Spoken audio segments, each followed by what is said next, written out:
Fedi Pilor, guru asuransi. Tabiat buruk insan perasuransian.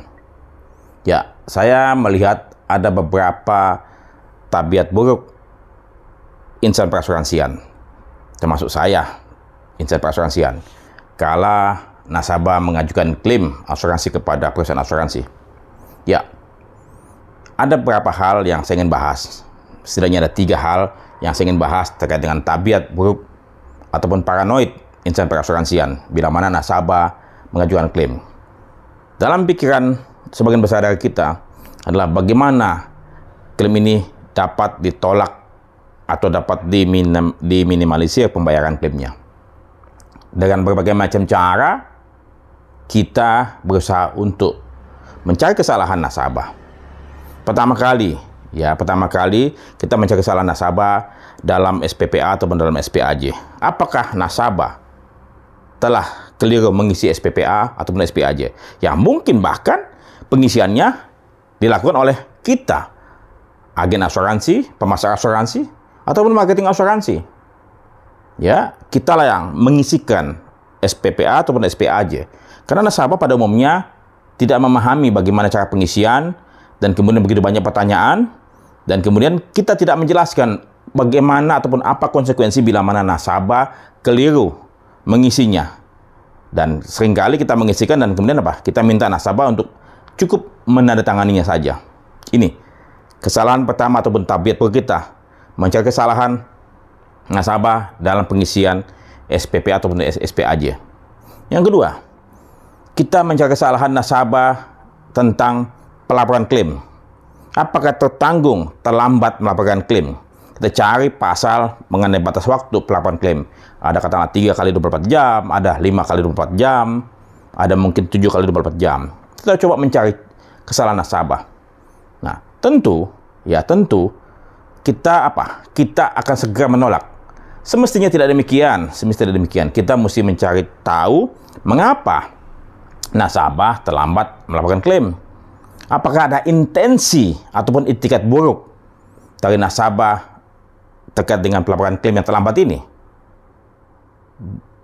Misalnya, ya, terlambat melaporkan, memang nasabah tidak mampu melaporkannya karena dia sendiri terkapar di rumah sakit setelah mengalami kecelakaan, atau dalam kondisi tertentu yang tidak memampukan dirinya untuk melaporkan klaim tepat pada waktunya. Ini yang saya pikir perlu dipahami oleh kita semua tentang tertanggung melaporkan klaim secara terlambat. Yang ketiga, ya, tertanggung terlambat bayar premi. Ya, kita mencari cara juga. Kalau tertanggung ternyata memang terlambat bayar premi, kita tolak. Walaupun mungkin keterlambatan pembayaran premi ini telah dilakukan ataupun dilangsungkan oleh tertanggung setelah sekian lama, berpola memang suka terlambat.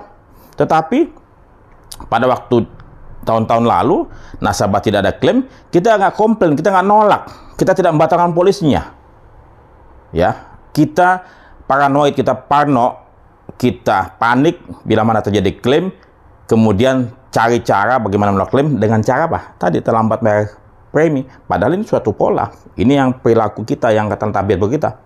Yang keempat mungkin, saya pikir adalah masalah dokumentasi. Tambahan ya, dokumentasi.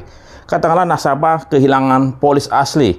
Nasabah tidak bisa menunjukkan dokumen asli polis asuransi yang mungkin sudah entah disimpan oleh orang tuanya meninggal, ya, dan kemudian dia tahu bahwa ada polis asuransi. Atau mungkin polis asuransi kena kebanjiran atau pernah kebakaran, pernah suatu musibah, ya.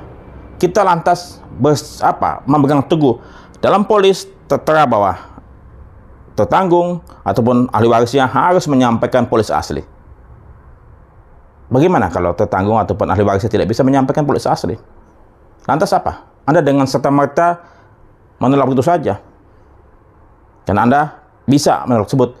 Memang itu semua tertulis dalam kontrak polis, tapi bagaimana Anda punya utmost good faith, etikat baik yang merupakan dasar daripada kontrak Anda?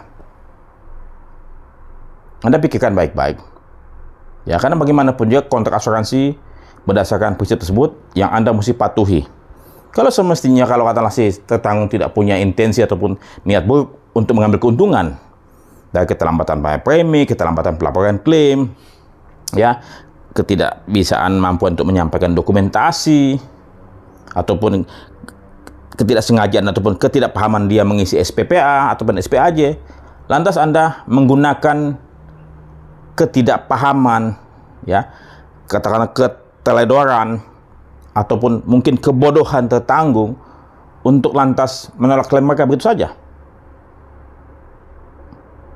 Saya pikir Anda bukan orang asuransi. Lebih baik Anda tidak perlu kerja di asuransi lagi. Anda lebih baik dagang bakso atau dagang pulsa, pulsa handphone ataupun yang lain.